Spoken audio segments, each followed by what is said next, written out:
What's up, Coachable family? Welcome back to the Coachable podcast. I'm your host, Tori Gordon, and this is your place to get inspired, empowered, and encouraged to chase your dreams and live a life that feels as good as it looks. I'm so excited that you're here today because today's a super special treat. I got my boy, Castille in the house. Hey, Came all the way from Birmingham, Alabama, and LA to be here in Vegas with me, and this man is a super special person, man. Like, I'm just so honored that you would spend some time with me. But you and I go way back. I mean, we have known each other for at least 10 years. We were saying last night. It's been a while. Yeah. Back in college. Back in our alma mater, stomping grounds, where you were a two-time national champion and University of Alabama college football Roll Tide. And so former D1 athlete turned superstar. Yeah, it's really wild. I was, we were talking last night, and I'm like, there aren't a lot of people, like, from when we were in college that I really still, like, communicate with and talk to and have that connection. So it is super special, like you mentioned, to know somebody for 10 plus years and to be able to walk, life with them and see their journey and see how far they've come. Because it's like, it's so interesting. The perspective you have in college is like, now when I look back, I'm like, we were kids, literally. So young. And you and I were both living completely different lives in terms of like what we thought we would probably be doing right now. Oh, you know what I mean? I know if I look back at 22, 23-year-old me, she would be blown away at what I'm doing now, but it wasn't even on the radar for me. And I know that that's sort of true for you. But before we get into kind of like your journey and your career path and all of that, tell us, what do we need to know about you, Caleb Castille, to understand who you are as a man and what shaped you into the man that you are? Wow. Well, first of all, you would need to know that I'm the product of two project babies, Jeremiah and Jean Castille, out of Phoenix City, Alabama. My parents have been married for 40 years, coming up in July, and they are the glue, the foundation, I would say, that was set for us as a family. I'm one of 6 kids, which but you guys, now telling you guys, one of 6 kids, I'm number 5 out of 6. And man, like the way my parents just commanded that ship and the job that they have done is just absolutely incredible. Yeah. So first I have to give a major shout out to my parents and just the job that they have done, for me and my family. And I wouldn't be sitting here today without them and their guidance. But if I were to describe myself, and not to make this sound cliche, but I would say that I am the kid that, believed that if I jumped off of the 3rd story balcony at our house, like I would fly. Yeah. And I feel like I took that leap, You did. and I feel like I'm still flying today in a way. Yeah. And when you say that, just for those who are listening and new, like just getting to know you for the first time, Caleb did a pretty big 180 in terms of your direction of your life and going from being a D1 athlete to pursuing acting full time and getting in a feature film in 2015, starring as Tony Nathan in Woodlawn, and going on to have a consistent role on NCIS at LA. Yeah. Like, you've been in multiple feature films. You've been doing campaigns with Air Jordan and Nike. Like, and you're just getting started. Yeah, You're really just getting started. Yeah. But you come from a long line of a family that was known for playing football. Yeah. And you dabbled, you played, you were good, but you ultimately decided to take a different path. Yeah. And I'm just curious, like, what was that journey like? Because there are so many people that listen to this show, and they're on a certain path, right? And they're doing maybe what their parents thought they should do. They're doing what culture expects them to do. They're kind of living within some box that society says, this is the box you should live in. And what I love about you is that you've been from this side of the table, fearless in your pursuit of doing your own thing and walking your own path. But I would be naive to think that was an easy journey. What was that like for you? How did you start to move away from sports and start to move into acting? Like, how did you even get into it? Was it nuanced? Were your parents supportive? Give us a little bit of background on that. Yeah, anytime something that feels familiar to you is ending, that's a very scary and vulnerable feeling emotionally and mentally. And like I was speaking with you last night, it was like when I was coming to that crossroads and football was coming to an end and I knew it was coming to an end, I was telling you, I was like, I have no idea what's coming next. Right.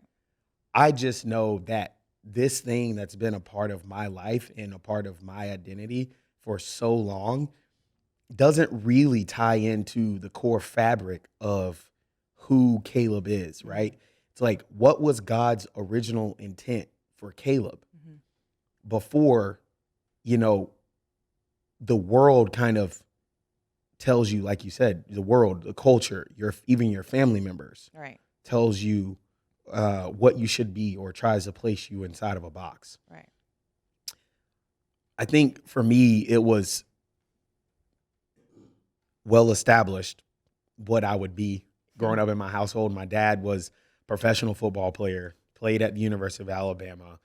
He played for 2 professional teams, went to Super Bowls. Both of my older brothers both played at the University of Alabama, were both All-Americans, both played in the NFL. So for me, growing up watching them, I think that, even though I had this side of me, this kid that was so enamored with the arts and so enamored with his imagination. And I used to sit and watch so much daytime TV, Tori, with my grandma.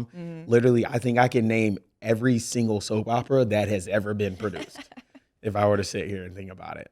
But, I had this side of me that, I would say wasn't even attractive kind of to myself, right?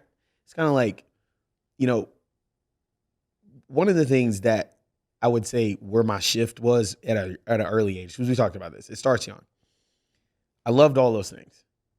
And a lot of those things started to cultivate while I wasn't playing organized sports, which my dad, knowing the dangers of football, didn't let us play until we were, somewhat developed. I didn't step on a football field until I was like 14 years old. And so you grow up and you're kind of away from that, and then you step in and you have talent. Yeah. It's like, oh wow, now I'm like, I have this thing that I'm really good at and kind of stand out in, and you start to identify yourself by that thing. People start to identify you by that thing. And then people start to motivate you and tell you like all these voices, right? Like, oh, you're the best Castille. Yeah. You're the most athletic Castille. All of these things that were kind of creeping into my neural pathways growing up of like, oh, okay, well, yeah, maybe I am this. And you kind of just run with it. Like reinforcing that story, because you're also getting recognition and praise from the world and all of this validation that this is your path. This is who you're meant to be. This is, of course you would do what everyone else in front of you has done. Yeah, exactly. Because also that's the easiest path. Right? Yeah. Like that to me was the challenge, right? That was the easiest path of doing what was comfortable to me, doing something that both my fathers and my father and both of my brothers, made it professionally, did at the highest level. So I already got the cheat code. Then I go to the University of Alabama and I'm playing under Coach Saban, and that place is just an NFL springboard, right? So when I got to the point where, we talked about this last night too, where like, I was like, whoa, I am very unhappy where I should be happy. Like I should be getting so much fulfillment out of this that it's not even a question of what my future holds. Right. And I remember coming to that point where, like you said, when you opened up the podcast, like the life that I'm living, like how good that looks, is not being reflected on the inside, right? You got to think about it.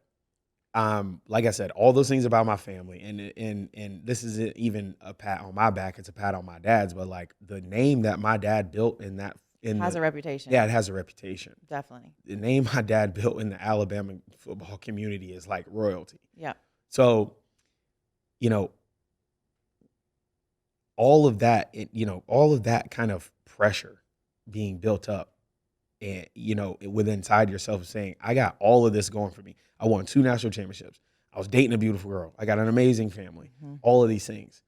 And I still was coming home at the end of the day unfulfilled. Right. And I remember my sister, I lived with my sisters like the last 2 years of college. My older sister, Leah, who's a psychiatrist now, which I should have known she was going to be then, the questions she used to hit me with. But I mean, I remember I came in the apartment one day, the day before I decided that I was going to walk away finally, because I'd been wrestling with this for a year. She literally just looked at me. And this is a testament to all the guys watching this. Like, making sure you got some great women in your life, man. It is a game changer.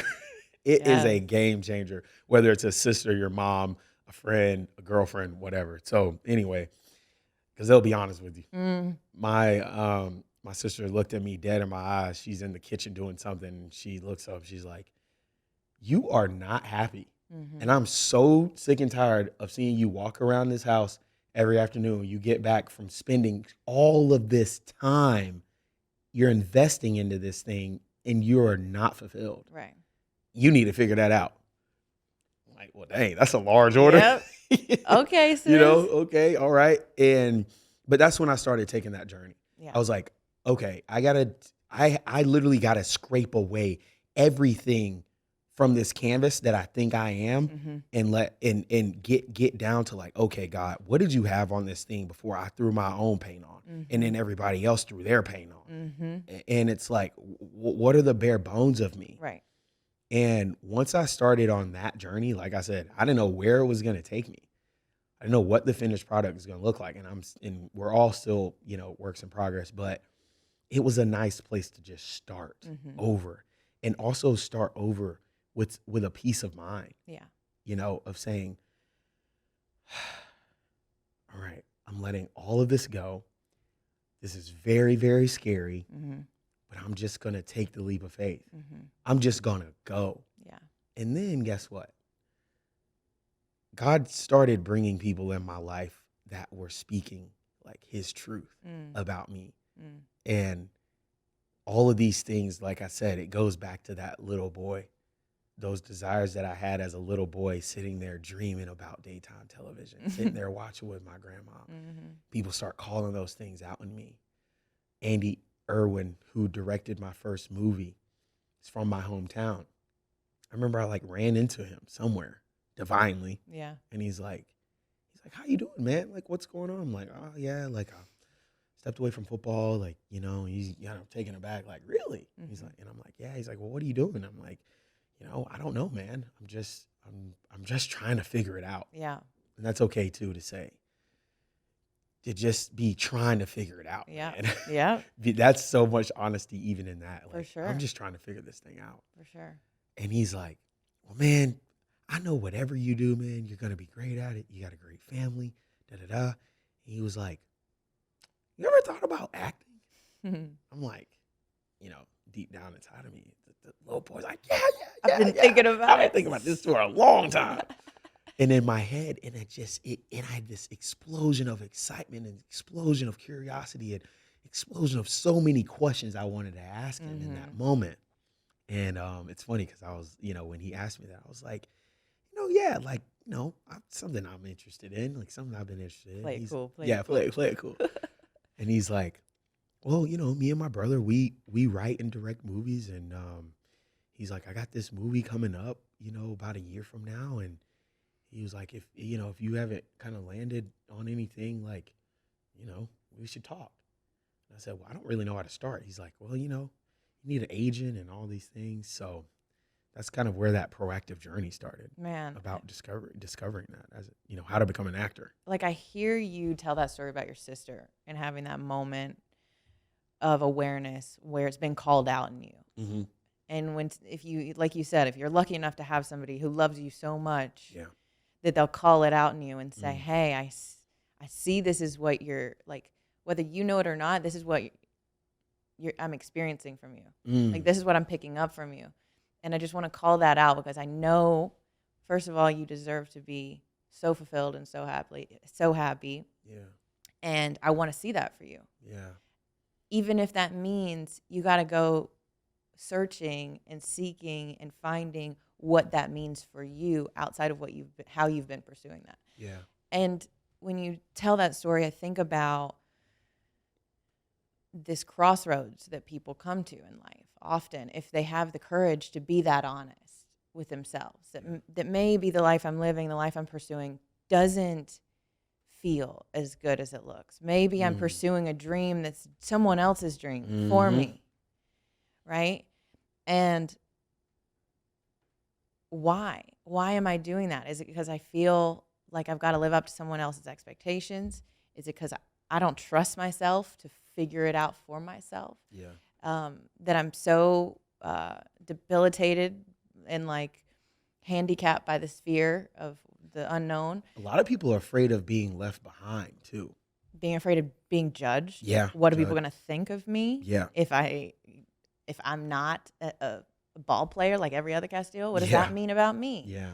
And this crossroads people come to, and it's a choice point, and it's a decision that has to be made. And I always thought about it as like straddling a fence. You got 1 foot over here in this world, and you got 1 foot over here in this world, and you're not making progress in either direction. Yeah. Yeah. And you got to decide. And to decide means, like, if you look at the root word where it comes from and what it actually means, it means to cut. To cut off from any other option. Sheesh. And I think when you start flirting with the idea of something new, because that's what you're doing, you're like, I'm gonna flirt with it. I'm gonna see you. Yeah. How's this feel? Yeah. What you got? What you got for me? Yeah. And it's like you start to entertain it, and then it's like this seed that starts to grow, especially if people start to speak into it and like mirror that back to you. Yeah. And that is, there's so much of the conversations we have on this show come back to the virtue of courage. Like, it just takes so much courage to lead yourself, and then to lead others, and then to be somebody that people aspire and look up to like you are. Because now people are like, wow, Caleb Castille, like, he's made a name for himself. Look at what he's done. Look who, like, I see him on my TV when I turn it on, you know?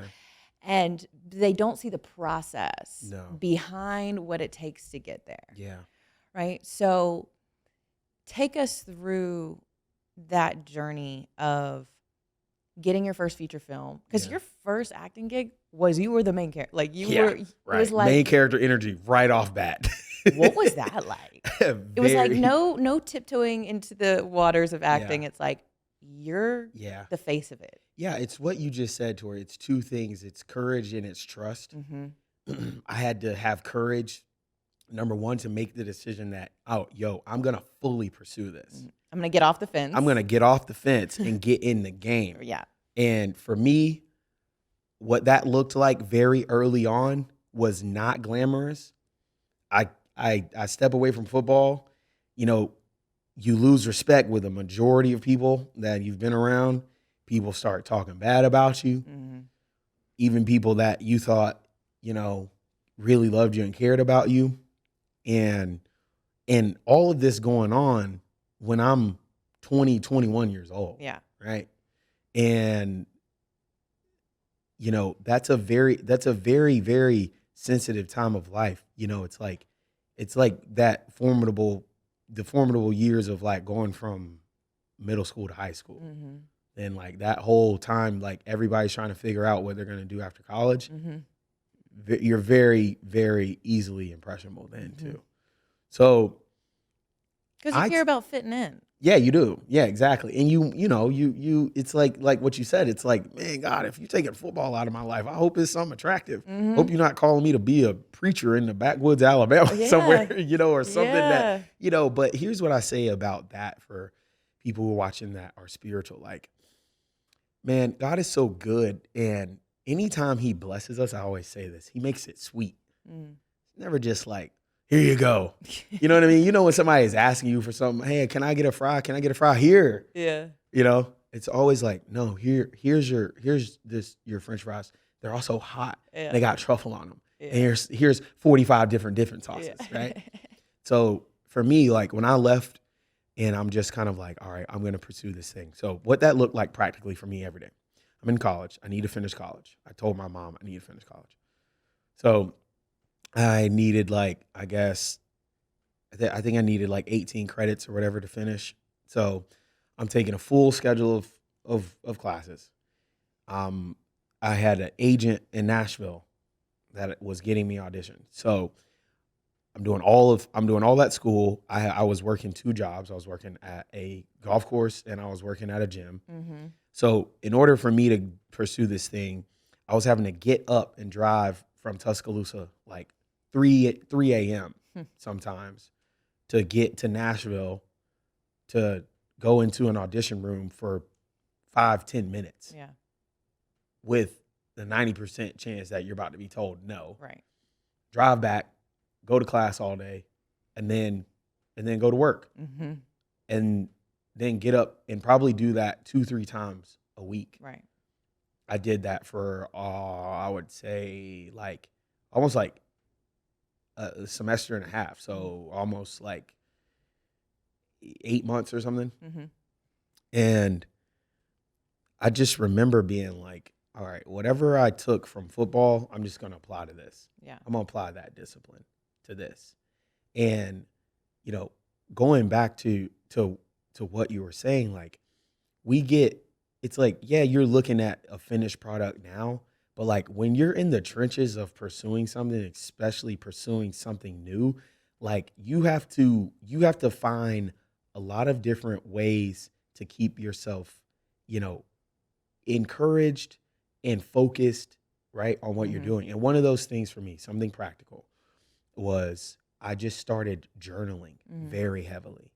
I started just writing down the things that I wanted to see happen. Even though it's like so much of what we see happening going on around us, you know, not a lot is in your control. Sure. But what you can control each and every day is your attitude and how you approach things, right? Yeah. Especially when they're scary. Mm-hmm. And it's so easy to kind of like be halfway in or whatever. It's like, no, I was telling you last night, I was like, I don't know. No half measures. Yeah. I do not know how to do anything like without giving it 100%. And so I think that like, even like looking back at football, even though it was something that didn't fulfill me, I gave it 100%. Yeah. And guess what? My life was blessed from it. Sure. I got to experience a lot of things. So I think that's something to learn too. But, you know, going back to that journaling thing, it's like, you just have to be like as clear as possible, like on your vision. Yeah. You know what I mean? Like really write those things down. Like, what do I want for my education? What do I want out of this career? What do I want out of a relationship? You know what I mean? Yep. And that's kind of like a daily journey in itself. But then you're also, when you kind of get to certain stopping points along the way, you're able to look back, able to track your progress and being like, man, I remember my first audition. I'm going in there and staring right into the camera when, you know, it's like, are you breaking fourth wall, bro? Like that's, you know what I mean? I look back at my audition for Woodlawn one time and I was like, oh my gosh, it was undeniably God that I got this role. Yeah. But I would say like circling back and just answering your question, and kind of taking a principle out of my acting notebook as well. Like, acting is 2 things. It's bravery and instincts. Like, have courage, like trust yourself, you know? Yeah. Like, you know, it's sometimes like that, you know, if you believe in God, if you don't, like whatever, you're kind of searching for this voice outside of yourself, but that lives in you. Right. You know, we were all given a spirit and a soul to help guide us in this crazy world. So, you know, you got to trust that, and you got to be like very vigilant about it, like very violent in that pursuit. Yeah. And just giving it your all. And so that's kind of like the approach, honestly, that I took to acting. And I took I would say the intensity that I'd learned and the discipline that I'd learned from football, all of these things, and applied it to my acting. And I think I wouldn't even say I would say I believe that is what was able to fast track my career. Yeah. When I got that role, that was preparation meeting opportunity. I had lived and breathed football for so long. That mindset, what it took, all of that. Mm-hmm. And what people don't know about that movie is that I wasn't the first option for the role. I was signed on to be a stunt double, basically.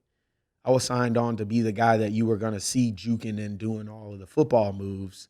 And because I was so prepared, I had been there throughout rehearsals. Even before that, I remember the first time I got the script.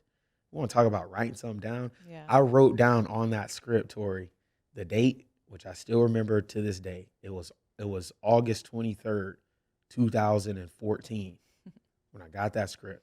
I read it. I cried. I went upstairs. I told my dad, I said, Dad, this is going to be my movie. And I signed my name on that script.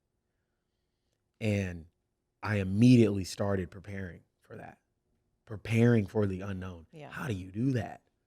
That is crazy. Well, it's this idea of I'm going to act as if that's already my reality. There you go. I'm going to play the role as if it was already given to me. I'm going to show up That's so good. and go all out. And that just becomes a magnet to the things that you want. Because you growing up in Alabama, playing ball at Alabama, there's like a spirit of excellence that's just demanded of you. Demanded. That's the default bottom line. It's like you show up and you put in the work. Yeah. And we do that all year long. It's not right before the season. Nah. It's an all year long process. Yeah. And I talk about the Coachable podcast is about the game of life and how to play it. And we were talking about this last night. It's like, if you want to be a champion, regardless if that's in a sport, in your career, as an actor, as a father, as a wife, whatever it is, it's like you got to make intentional choices. Yes. You don't accidentally wake up one day and become a star. No. You don't accidentally wake up one day and become a national championship or championship team. Yeah. There is diligent, intentional effort put in over time. Yes. And I love what you were just saying. It's like I showed up and acted as if this thing, I was already living in the reality of it. Yeah. And then there you go. And then all of a sudden you're like, I'm living in the reality of it. Yeah. Then the next step is just putting pen to paper. Right. I remember literally Andy called me the morning after we had finished rehearsals and basically told me the actor that they had hired, they were having visa issues. And he was like, dude, we can't push production. That costs hundreds of thousands of dollars per day. He said, bro, I'm betting on you. You're getting the tap. You're getting tapped in. in. I need you to get in the game. Can we do this? Man, I was like, I almost laughed on the phone. I was like, Andy, man, look, you telling me what I already knew, what I've already been preparing for. I'm like, let's go. I trust you. You trust me. We got to go do this. So it was just as scary for Andy. Sure. You know what I mean? You got a $26 million freight train, on these rails. You got to keep it on the rails. And so, we trusted each other on that. But, just making those intentional, I don't even call them tough decisions. They're decisions that have to be made. Those decisions ultimately reflect where you want to be, the end result. One of my mentors says, every choice, every decision you make is a vote for the person you want to become. I love that. I'm like, yeah. Yeah. Yeah, it is. And wow, that's so good. Every choice you make is a vote for the person you want to become. That's so because good. it makes a difference. And it's about doing what has to be done, because you never know when you're going to get that tap on the shoulder and says, it's your turn. Are you ready? Because you're going to play like you practiced. Have you been putting in the work? Have you been putting in the reps? Have you been preparing? And when you get your shot, you're up. Yeah. you know? I was saying something the other day. I'm like, man, I would rather die having tried and failed than never tried at all. Like that fear, that anxiety is way worse to me than falling on my face, and it's like, I just, I have a mentor that says, like, kind of, like when you're looking at these choices, right? These quote unquote hard choices, like the safest place to be is in taking risks. I just can't imagine a life like having looked up one day when I'm old and having just and being like, man, I sure wish I had a fill in the blank. Nah, man. I wish I'd gone for it. I wish I'd tried. I wish I'd been brave enough to care that much to like put it out there. Put it out on there. the line. Put it on the line. Yeah. Yeah. Because it's like going back to what you were saying, one of the scariest feelings was like being in school and it's test day and you didn't study. Come on. Yep. You did not study. The anxiety, man. You trying to you bringing out every excuse in the book why you about to bring that D home. Yep. You know what I'm saying? If you're honest, the truth is I didn't put in the work. I ain't put in the work. And it's like so many people are living their lives and they're getting results of not having put in the work, but they're wanting I put in the work results. Yes. And that's not how life works. Yes. Like there's and I feel like you could just have a whole podcast on that.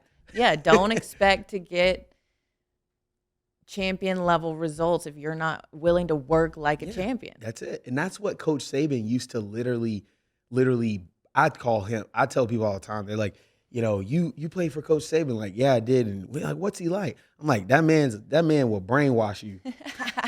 That man's a brainwasher. He had us believing that. Like what you said, something came to my mind. I'm like, the bare minimum was excellence. The bare minimum that you're going to give here, that standard, the floor starts at excellence. Then don't even mind showing up if you're not ready for that. Yeah. Don't even come here, bro. Like we used to tell the recruits all the time. Like, bro, where you from? Oh, I'm from so-so. Oh, okay, cool. Like, you played at this high school. Yeah. How much did y'all win? Oh, well, hey, bro. Yeah, I don't know if this for you. Like, I don't know if this for you because there's a certain standard, there's a certain understanding, there's a certain belief, there's a certain practice that goes into that. And mentally being able to be under those types of stressful environments and be able to perform at a high level is why student athletes that choose go on out of college and do incredible things, right? I was sitting on the plane one time talking to a CEO or a CFO, whatever, an executive of a massive company. He's like, yeah, I'm headed out to recruit a couple of our employees, blah, blah, blah, blah, blah. This man had built his entire company. Every single employee in that company was a former college athlete. He's like, all I recruit is former college athletes. Because they've got the mindset, they got the work ethic, they know how to show up. It's a cheat code, bro.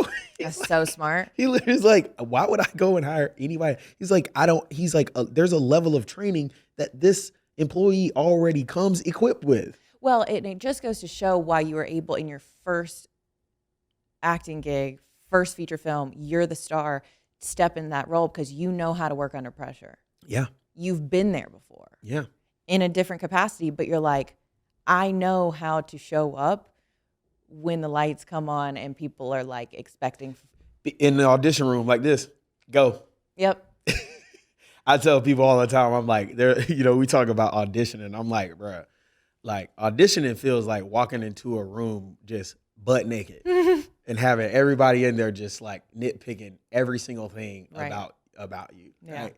And it's like you being brave enough to sit there and bear it all, What does being coachable mean to you? I love that question.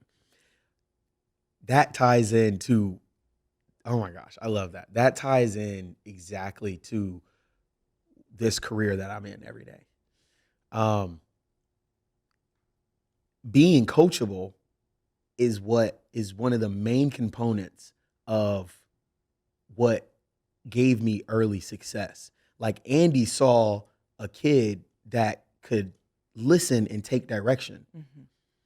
Man, they said it all the time when I was in college. Man, be coachable, guys. Be coachable. And to me, it takes a level of humility, right? Because like you're out there with all these old men that, you know, these dudes got bellies, they washed up, they whatever. And it's like we're in the best shape of our lives. Mm-hmm. But these men have something to offer in those years of experience, you know, that, you know, it's like I always look at my dad, right? Me and my dad are exactly 30 years apart.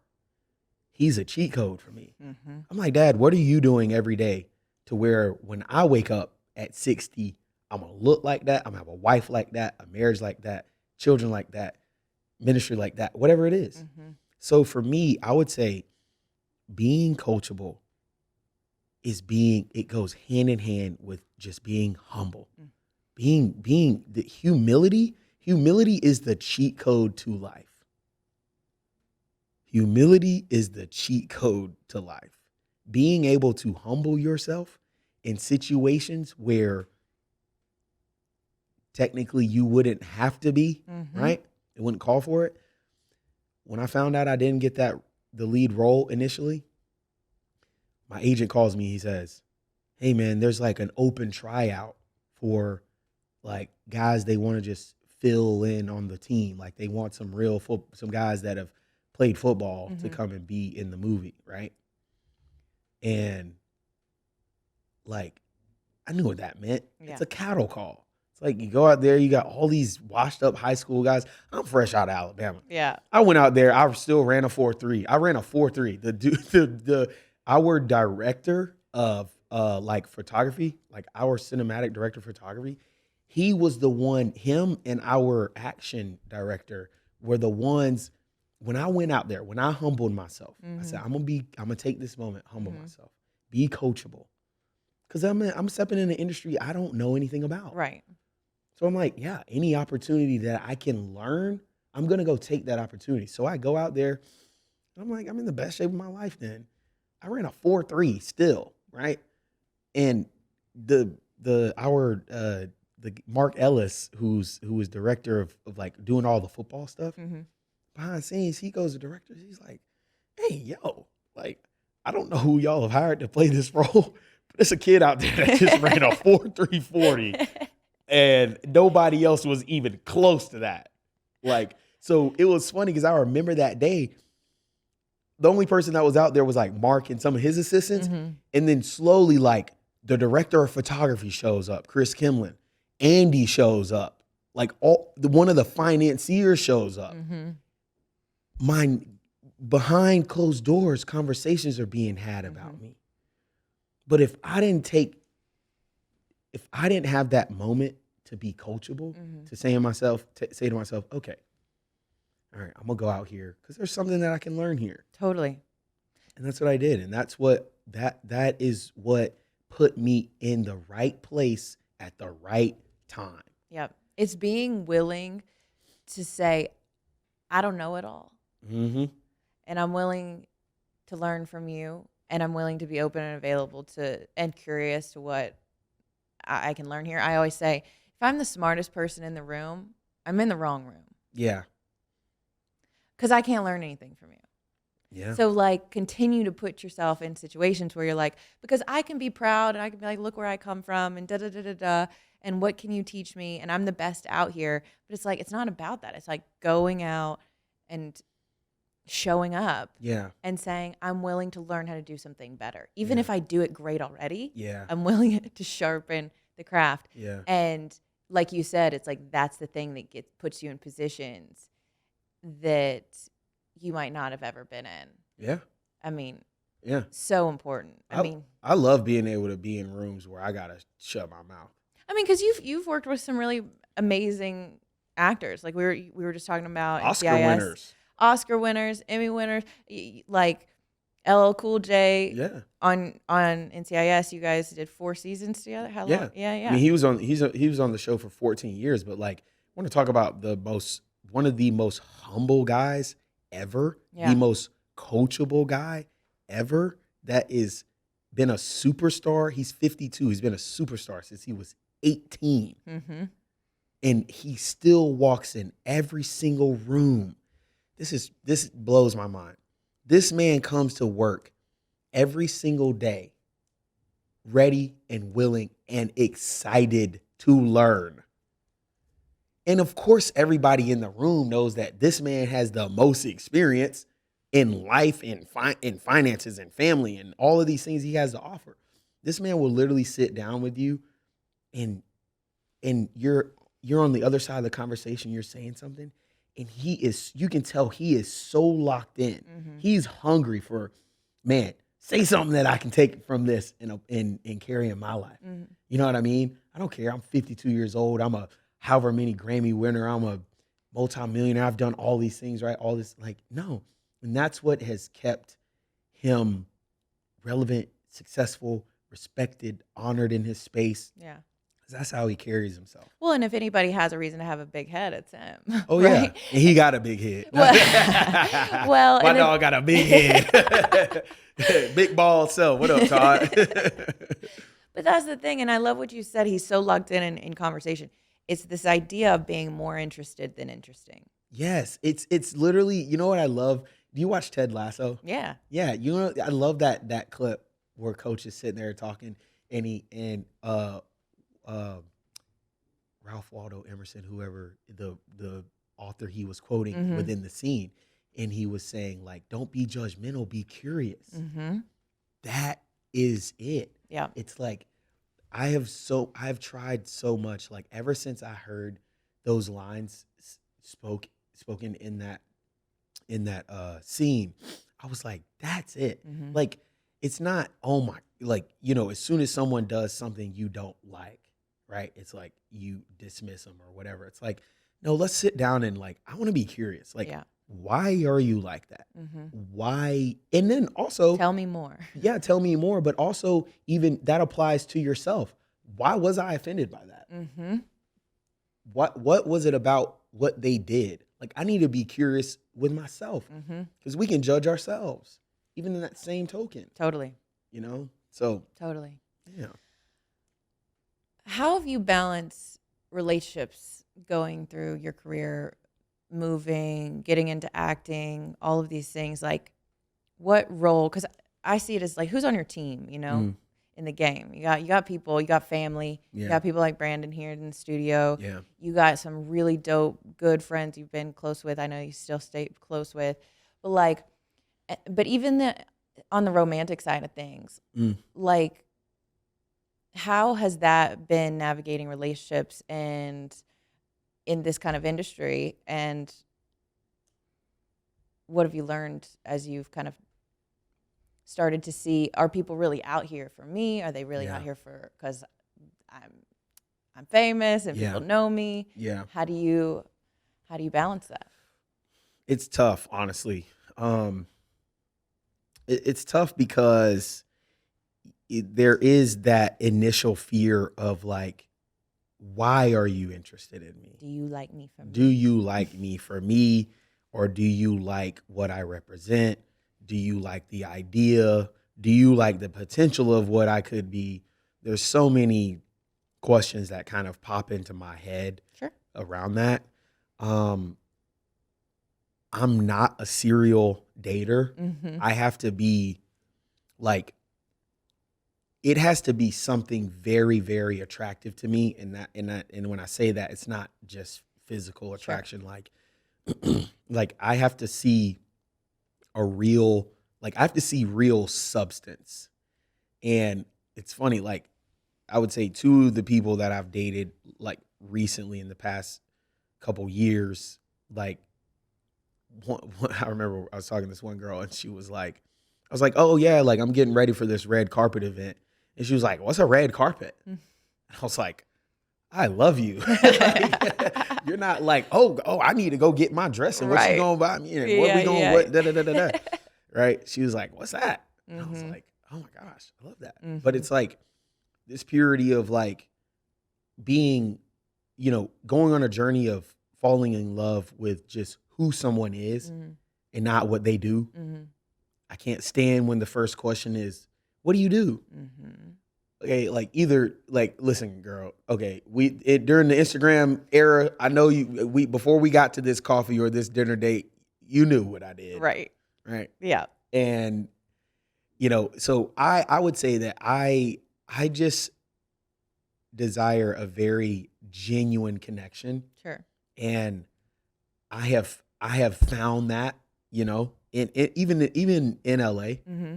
you know, and it just takes it to me. It's like, okay, if we're thinking about relationships within the context of like having the desire for this person to be a life partner, Mm-hmm.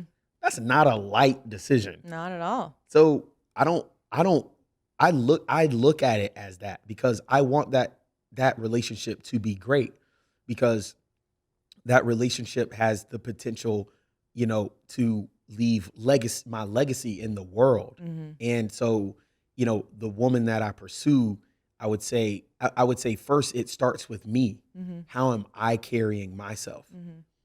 Like, if, like what you said, like if the life that is so attractive on the outside, like if I'm not fulfilled on the inside, and Caleb's not healthy and happy and fulfilled and finding joy on the daily basis, right? Yeah. Then I can't, if I don't feel those things, I don't even feel comfortable trying to pursue someone, Right. because I'm like, ooh, I'm kind of out of whack with myself right now. Well, it doesn't align with your values. That's it. Yeah. Yeah. So for me, like, it has been a tough road, but I will say that, like, heartbreak has shaped my life. Mm-hmm. That whole thing that we were talking about, last night, but also today, with my journey with football ending, like, it took something that was I was very, very sure of in my life, which this relationship that I was, we're all so sure of in college. But to me at that time, that was my reality. It took something that I was so sure of completely crumbling beneath my feet and just shattering my heart. And then, as that kind of avalanche began to happen, I was like, oh wow, like, what is this life I've been living? It allowed me that heartbreak. You get to the point of desperation, like you're desperate enough for change. Like it's one or two ways you can go. Either you're going to, I would say, like, seek out, like, positive remedies that are going to help you there, or you're going to let it just destroy you. You're going to be a woman hater or a man hater or whatever, but close down, bitter, all these things. But for me, I dealt with the pain of that, right? And I still see how it affects, me today. And I have to check myself sometimes, because every girl that I come in contact with and I date that, that I get in a situation where I'm, reminded of certain emotions, is not that woman. Right. You know what I mean? That's just what it is. Everybody's different. Yeah. And you have to approach it that way. But that relationship taught me more so just, it really, I would say the number one thing that relationship ending taught me is that, like, you can't control, like, how people really, like, how people treat you, like the decisions that they're gonna make, those decisions that hurt you, right? It's never a reflection of you. You know what I'm saying? It's never a reflection of you. It's a reflection of whatever they're dealing with coming out in their actions, and you just so happen to get bop bop, like, and so for me, the lesson in that was like, okay, how do I respond in those situations? Right. And heartbreak isn't just within romantic relationships. It's, it can happen with anything. Like, I've dealt with that even in my career. Sure. You know what I mean? We all have dealt with that in our careers and, respected things. But I think it's something everybody can relate to, right? It's when you're faced with an ending of something. It feels like a death. Yeah, you have to. I'm so glad you said that. I would say the one thing I've been learning the past like 4 months is exactly what I just said. Like being able to mourn something that you didn't think you would have to mourn. And when NCIS LA ended, I was like, no, I've been married to this and committed to this for 4 years. And now it's gone. Like there's no if and buts about whether it's coming back. Nah, bro, it's gone. And you have to deal with this. Yeah. And do not, and it's like what you said last night, like, you know, I love that. Time doesn't heal all wounds. Like, you know, you just get faster. You're running away from the problem faster and faster. You know how to separate yourself from that emotion quicker than when you initially dealt with it. Like how much distance can I put between me and that pain? Exactly. So, you know, for me, I told you last night at dinner, I was like, man, when I got that phone call that we weren't going to be renewed, and of course I was so hopeful that we would get another season just because of the fan response and all this thing. But it goes back to what I said. There's so many things in life that you don't have control over. Yeah. And it's like, how are you going to respond? Yeah. And sometimes that takes time. And that's what I had to do. I really had to sit in my house for a weekend and think about it and reflect too about the good parts of it.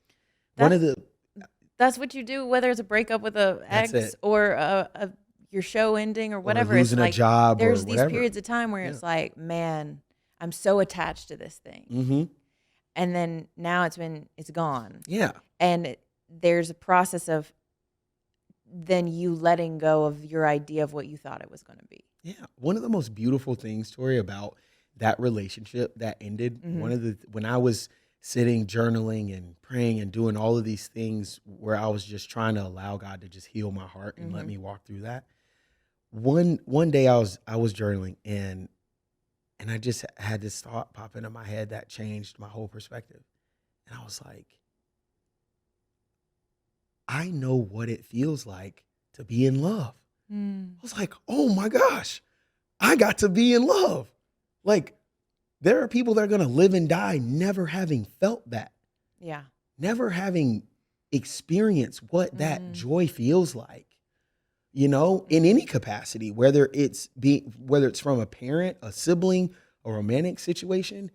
When that thought came, I was like, wow. I started looking at that situation as a gift. Yes. I was like, man, I was loved, man.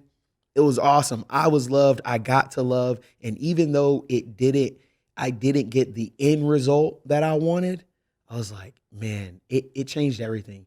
It just broke every single piece of ice off my heart in that situation. And I was like, man, yeah.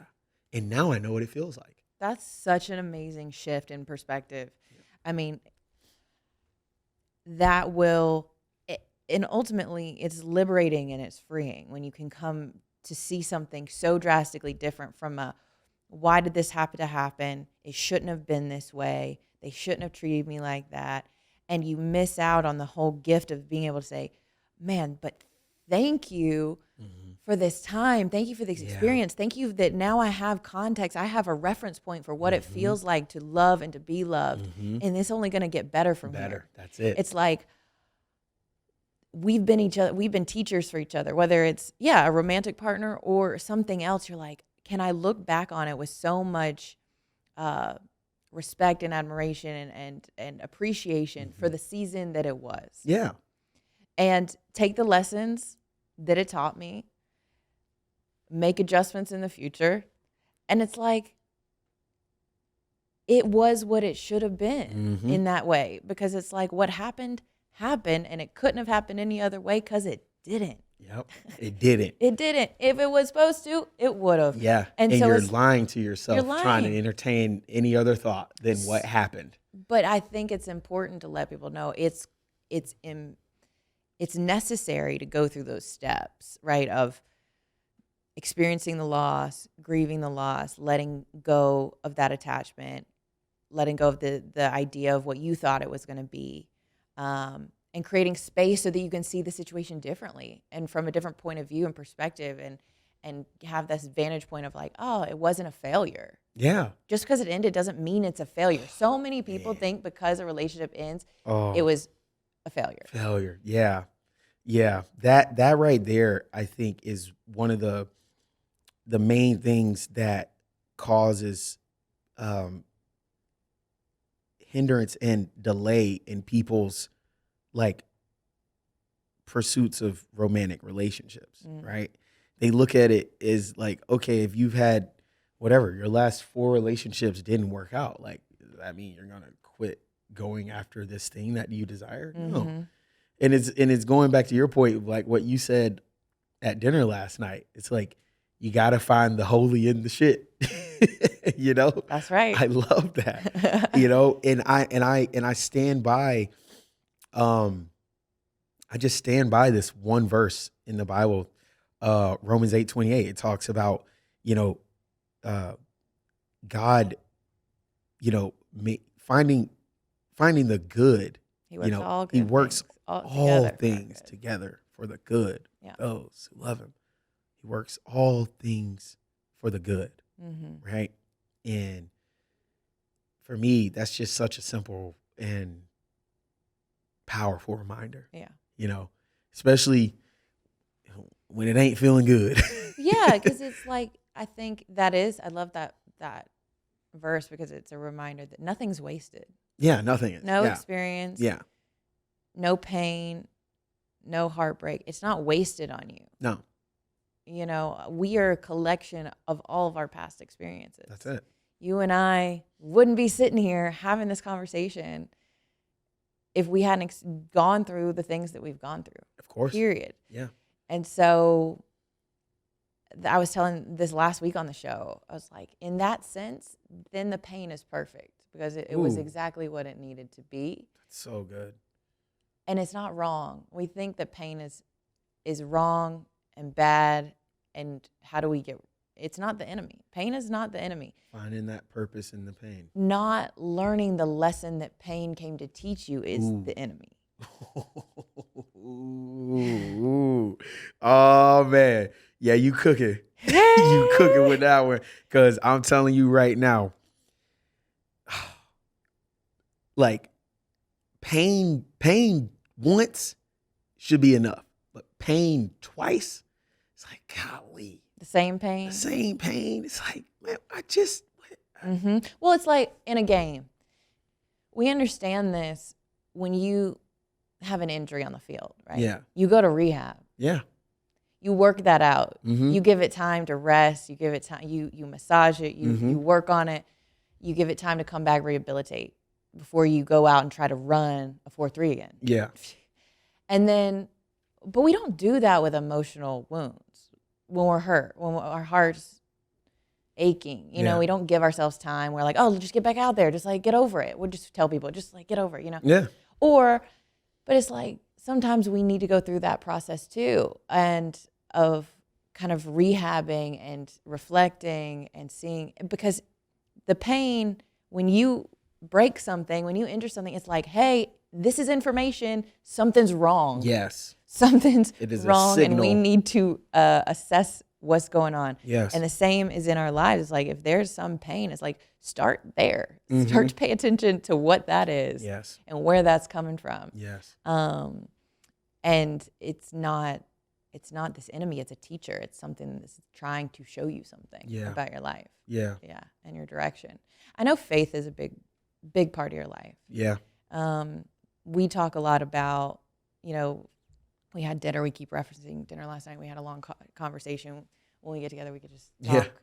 But in our journey with faith and growing up in the church and kind of finding our own spiritual path, and what does it mean to me, and what does trust, surrender, faith look like? What does that mean to you, and how does that affect how you live and how you make decisions and the things that you pursue, like, or just feel supported in your life, and then in being able to trust when you're in the middle of a season that's unknown? Because I know you're in that right now, and I'm just curious how your faith and trust in a higher power helps you navigate the unknown. Yeah. I had a great example of that growing up in my household. My parents they they created an atmosphere of faith is for as long as I can remember. Mm-hmm. I've seen a man and woman walk in faith undoubtedly for so long in my life. So it's kind of something that was like, I don't want to say indoctrinated in me, but it was like instilled in me at a very young age. Well, just to like reframe the question, because you just said it, is how did you make, when you grow up like that, it's easy to think this is sort of chosen for me. This is the path, and this is what I've kind of been conditioned into, and this is what's expected of me, and this is who we are as family, and this is how we operate, and this is what I'll fall in line and do that. Yeah. And the difference is in doing that and then consciously and intentionally, personally choosing that for yourself. Yeah. Those are two different things. Yeah. And making it your own. Yeah. It's like, what does this mean to me? Yeah. As opposed to what is this that I've been told? Yeah. That's a journey in itself that, I'm still on. Mm-hmm. But Same. It's like my parents, like going back to them, seeing them make all these just monstrous decisions in faith. My dad, who was coming off of a Super Bowl season for the Denver Broncos, his contract ended with them. The 49ers called him out for a workout and meeting, and they put one of the first, multi-million-dollar deals on the table for him. And he got back on the plane, and the Lord spoke to him basically that his time with football was done, and that he wanted him to pursue ministry, philanthropy, raising his kids, all these other things. And he's like, you sure? Like now? Now? Like, I got 6 kids, a wife, a sick father, a mother to take care of. I'm the breadwinner for my entire family. Right. And you're telling me right now, Lord, that you want me to cold turkey let this thing go. Mm-hmm. I don't know where I'm going, how I'm going to provide for these 6 cheering. And,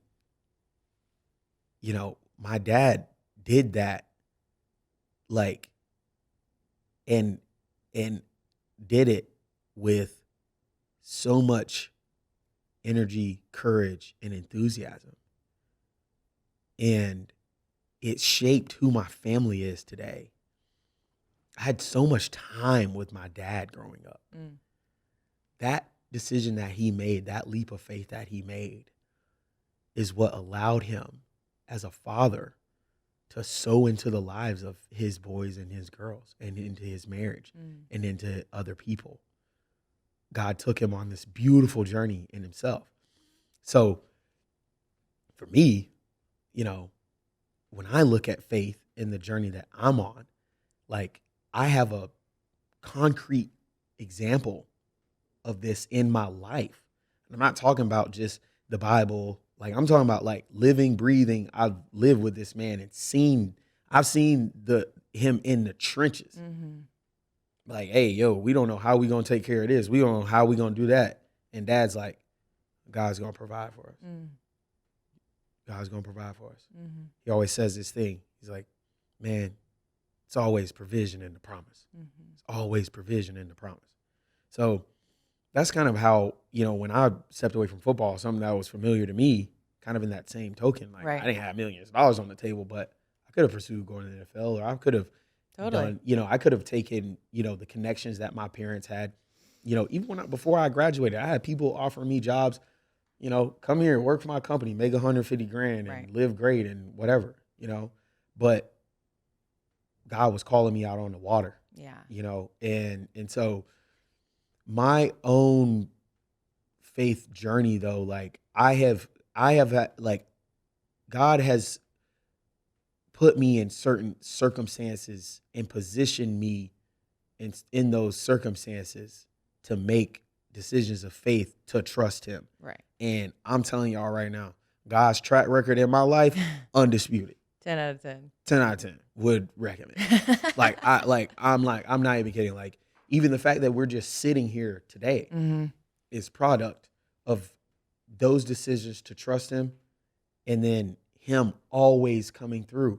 It's trusting. You were saying this earlier. Is that inner, still small voice that's in you that is connected to your divinity that you got to learn to trust, and that you've had examples of since you were young. And a lot of times, that still small voice is going to tell you to do something that's not logical. It's never logical. It's not it's logical. Never logical. When I left my corporate career, and I had a house and I was making $150,000 a year, and to sell my house and start a business that I didn't know how to run, it didn't make sense. No. And people aren't going to understand. They're not. And people are going to be like, what are you doing? You're walking away from the best thing that ever happened to you. You're a Castille. Fall in line. What are you doing? And you're like, I'm going to trust the still small voice in me that's telling me to go over here. Yeah. I don't have evidence for why it's going to work out, but I know that it is. Yep. And as you do that your faith and your confidence grows. Yeah. And it's the substance of things hoped for, the evidence of things unseen. You know, and I live by that. And it's like, I'd rather be out there with him in a tent than, you know, in some penthouse that someone else has constructed for my life or whatever. It's like, nah, I'm out here. I'm with God. Like, well, it goes back to you guys. Like, if you're in a season of uncertainty and you're like, I don't know what to do, if I should leave this marriage or this relationship or this job, or maybe should I pursue this? Should I pursue that? It's like, walk by faith, not by sight. You're not going to necessarily see the end result before you take the step. You're never going to. Yeah. Right? And so if you're expecting to know exactly how it's going to end up before you even get started, you will always be in the same place that you are right now. Yeah. That's so good. It's that spiritual GPS we think we're going to put this end destination in, and God's going to be like, okay, take this step and now go over here and now spend 2 years at this job, and then you're going to leave and get, you know, and then and you're going to meet this woman and you're going to date her for 6 months, and then you're going to marry her, and then, you know, it's not like that. No. It's like, take the first step. Yeah. Yeah. Just hit start. Yeah. Yeah. Yeah. That's what I would say, you know, is just have the courage to start, and also have the courage to stop. Well, and courage means, the word cur is heart. It means you've got to be connected to your heart. Because the logical side of you, that's happening in your mind, and that doesn't require you to feel like and be in your heart and to know, like, that, having that inner knowing. So a lot of times our minds will talk us out of it. Yeah. You know what I mean? Talk us out of the thing, our calling, the thing that we've been called to do.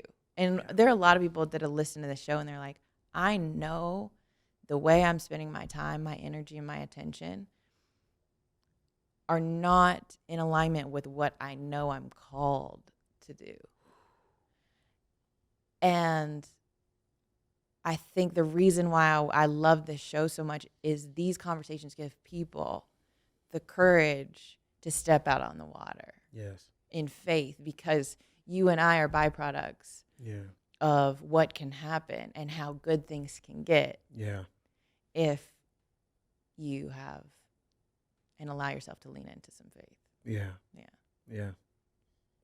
I would definitely agree with that. And, you know, the faith journey is beautiful. It is. It's beautiful. Really rewarding. It is so rewarding. I think that discipline and obedience and all these things, right? All of these principles that kind of go into, you know, these things that we want in our everyday life or the way we want to live. You know, it's just so much more rewarding when when you're in faith, like when you are just. Well, you're connected to an anchor that can hold you down when things get crazy too. Because man, life, you've said it so many times in the show, there are going to be things that happen that you're not expecting, that you can't control. Mm-hmm. And in those seasons, what do you cling to? Yeah. Because otherwise you're just kind of all over the place. Tossed here and and turned there. by the wind, yeah. And so It's like this anchor that's like, no matter what I go through, I'm supported, I'm loved, everything's working out for me. Yeah. Even if this thing looks crazy hard, I can't connect the dots looking forward. I can only connect the dots looking backwards. Yeah. To see how all of this was actually for me this entire time. That relationship not working out, for me. Yep. Yep. Not getting that role, for me. Yep. Blessing. Actually, it was a detour in the right direction towards where I'm supposed to go. Absolutely. And I love that you and I share that. Yeah. Yeah. It shapes literally the way that you look at life and the way that you filter every decision. And I remember, I mean, like I said earlier about NCIS LA ending, like it came as a shock, but the faith in me was flirting with the idea of, because we were coming to a place where I had to renew contract. Mm-hmm. Like the faith in me was like, man, do I stay where this is comfortable? Got a consistent check, 20 episodes a season, 9 months you're working out of the year, or do I, take a leap of faith and bet on myself to go do things that are more artistically fulfilling? And so, people, I'd shared that with a couple of my friends. They're like, "You're nuts." Yeah. Dog, you know how hard it is to get a job in this? Yeah. In this industry? I'm like, bruh, mm-hmm. You know how easy it is for God to give you a job in this industry? That's not how I live my life. That's not how I filter how I make decisions. Yeah. You can't live from a place of fear. Yeah. You know what I mean? I love that. Caleb, man, you're a man of substance, my friend. And I love every time I get to hang out with you and spend time with you and be in your energy and in your essence. And I know what you're doing makes a difference. It makes an impact. I know the people that listen to your show that you're about to launch, the hiatus, are going to be better off for it, because you're going to create such an environment for real, authentic conversations like this that people need to hear. Yeah. And I just want to encourage you to keep going. Keep listening to that voice. It's never steered you wrong. Yeah, exactly. And although you're in a new season, you're being set up for something really, really good. God's going to lay it up for you, and you're going to dunk it, man. I appreciate that. You're going to knock it down. It's exciting. The unknown is exciting, because you wake up every day expectant. Mm-hmm. It's like, man, what could happen today? Surprise me, God. Yeah. And there's that's how you find the joy in life. And there's gifts around every corner when you live that way. You find those things. You sometimes it's little things, sometimes it's big things. Yeah. But no, I appreciate that, Tori, and I respect and honor this space that you have curated and that you have worked so hard for and believed God for. And one of the things that we're saying on the hiatus is that we want to open up a space for people to get free. Mm-hmm. I'm hoping that after this conversation that we've had, it'll encourage some people to just get real with themselves. Yeah. Get free. Yeah. So. Yeah, I love that. Tell people where you're hanging out online, how they can follow you, and the name of your new podcast, when it's launching, and where they're going to be able to find it. Yeah. So, you can follow me at Caleb Castille on Instagram and on Twitter.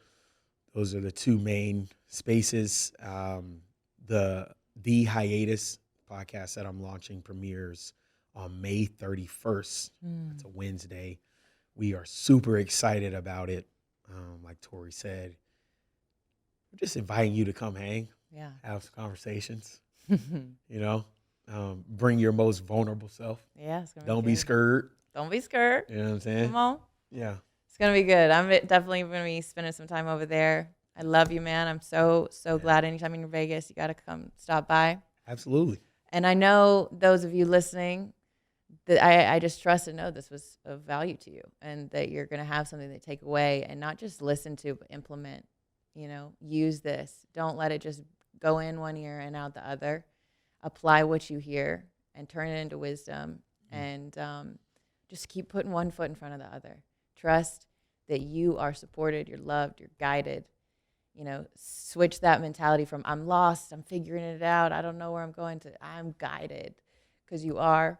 And every day that you do that, you're putting one foot in front of the other and taking one step closer to building a life that feels as good as it looks. And that's real success. So thank you for being here. As always, share this with a friend, leave a rating and review, subscribe to us on YouTube and on Instagram. We are at the Coachable Podcast. I love you. Go be coachable this week. We'll see you next week on the Coachable Podcast.